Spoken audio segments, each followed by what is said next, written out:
मेरे कोल होर कुछ भी नहीं जिहदे ते मैं मान कर सका। कोई भी इदां दी चीज़ नहीं जिहदे ते मैं कह सका मैं इस करके कामयाब होया। मेरी कामयाबी मेरे ते रहमत ये सिर्फ अते सिर्फ मेरे गुरु साहब की बख्शिश है।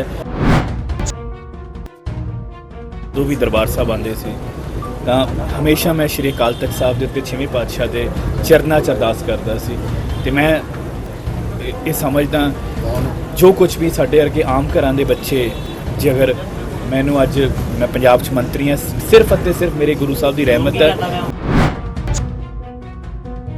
मिति 6 अगस्त नूं दास नूं श्री अकाल तख्त साहब तो फरमान होया सी, तनख्वाह कह लो सज़ा कह लो, मेरे लिए वो रब्बी फरमान सी, मेरे लिए वो इलाही फरमान सी, मेरे लिए वो मेरे पिता का हुक्म सी, श्री गुरु हरगोबिंद साहब जी का फरमान सी। ते गुरु साहब ने आप सीस के उत्ते हथ रख के निमाणे तो वो सारी सेवा मुकम्मल कराई है। जी अज तुसी अपनी सेवा पूरी की है, थोड़ा जिहा पर्सनल एक्सपीरियंस जरूर शेयर कर दिओ कि की कहना चाहोगे। मैं अपने जीवन दे विच भी जो कुछ भी हाँ सियासी तौर पे या वैसे दुनियावी तौर पे वो सब अते सब मेरे गुरु की रहमत सदका, मेरे गुरु की बख्शिश सदका, 6वें पातशाह धन धन गुरु हरगोबिंद साहब जी की पिता जी की सदका। मैं बचपन च मैं उस दिन भी जिक्र किया सी जदों भी दरबार साहब आते सी तां हमेशा मैं श्री अकाल तख्त साहब के उत्ते 6वें पातशाह के चरनां च अरदास करदा सी ते मैं ये समझदा जो कुछ भी साडे वर्गे आम घरां दे बच्चे जे अगर मैनू अज मैं पंजाब च मंत्री हाँ सिर्फ अते सिर्फ मेरे गुरु साहब की रहमत है। मेरे कोल होर कुछ भी नहीं जिहदे ते मैं मान कर सका। कोई भी इदां दी चीज़ नहीं जिहदे ते मैं कह सका मैं इस करके कामयाब होया। मेरी कामयाबी मेरे ते रहमत ये सिर्फ अते सिर्फ मेरे गुरु साहब की बख्शिश है। इन्हीं की कृपा से सजे हम हैं, नहीं मुँह से गरीब करोड़ पड़े। मेरे अर्गे करोड़ा है, ये गुरु साहब ने बख्शिश करके सेवा दी है।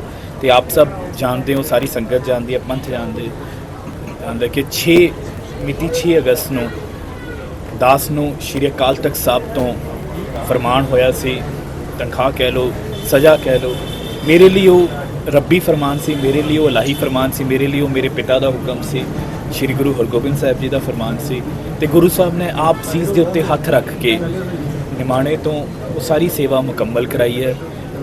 मैं हर संभव कोशिश की कि उस फरमान नूं मैं इन बिन पूरा कर सकां ते गुरु साहब ने पार बख्शिश करके सारी सेवा मुकम्मल कराई है। अज सेवा मुकम्मल उपरंत होने तो बाद महान महान महान श्री अकाल तख्त साहब ते नतमस्तक होके अरदास बेनती कराई, कड़ाह प्रशाद की देग की अरदास कराई है ते नाल फिर गुरु साहब के चरनां 'च दोवें हथ जोड़ के खिमा मंगी है ते गुरु साहब के चरनां 'च अरदास की है कि गुरु साहब सिर ते हथ रखो, पंथ कौम देश पंजाब मानवता की सेवा करन दा बल बख्शो। ते मैं आप सब दे राही भी पंजों सिख साहबानां एक बारी फिर सारे पंथ तो फिर एक बारी माफ़ी मंगदा।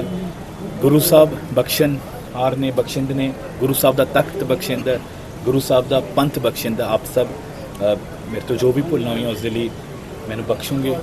तो ये भी आप सब के चरणों च भी अरदास है कि ऐसी अरदास करो गुरु साहब कि गुरु साहब समत बख्शन ताकि देश कौम पंजाब की सेवा कर सके। वाहि खालसा वाहि फतेह। मैं साहब तुसी गुरु घरां दे विच गए हो, तुसी वो बाजार देखे ने, तुहानूं लगता है कि थोड़ी बहुतियां कमियां सीगियां गलियां नालियां ਦੀਆਂ? मैं थोड़ी देर च अपना जो रिटर्न इत्थे दिता ਉਹਦੇ ਵਿੱਚ ਦੱਸ ਦਿੰਦਾ। गुरु साहब दे वल्लों बख्शे जो ताकतां नहीं बख्शियां, जो अहुदे नहीं बख्शे, ਉਹਦੇ ਵਿੱਚੋਂ 20 ਲੱਖ रुपये मैं अपने इख्तियारी फंड चों उन्हां रस्तियां दी जो ਉਹਦੇ ਵਿੱਚ होर कर सके तो मैं निजी तौर पर अपने दसवंध कढ़ दो 1 महीने की तनख्वाह। तो इस तो इलावा मैं होर भी बतौर मंत्री भी तो बतौर सेवादार भी जो मेरे तो संभव होया, चाहे मैनू आप आके इत्थे झाड़ू लाना पवे, मैं बतौर मंत्री भी तो बतौर सेवादार हर वेले हाज़र हैं। ये वैसे भी ये साडे धर्म की सेवा जिहड़ी है साडे धर्म की नींह है। तो इहदे नाल कोई जिहड़ा मैं अपने आप नूं सुभाग समझदा कि मैनू ये सेवा इत्थों मंत्री साहब लैंड पूलिंग मेरी एक बेनती आप सब नूं जी, आप सब ने उस दिन भी बहुत साथ दिता, अज भी मेरे लिए बड़ा एक धार्मिक भावनावां ते मेरी निजी आस्था नाल जुड़िया विषय है। अपने कोल होर बहुत सारे मौके हुंदे जे तुसीं राजनीतिक सवाल जी इस नाल एक जुड़िया मेरी बेनती है कि अज ते आप सब दा ते सारी संगत दा बहुत कोई मैनेजमेंट ते कार्रवाई करोगे? वाहिगुरू जी खालसा मैनेजमेंट ते कार्रवाई करोगे? वाहिगुरू।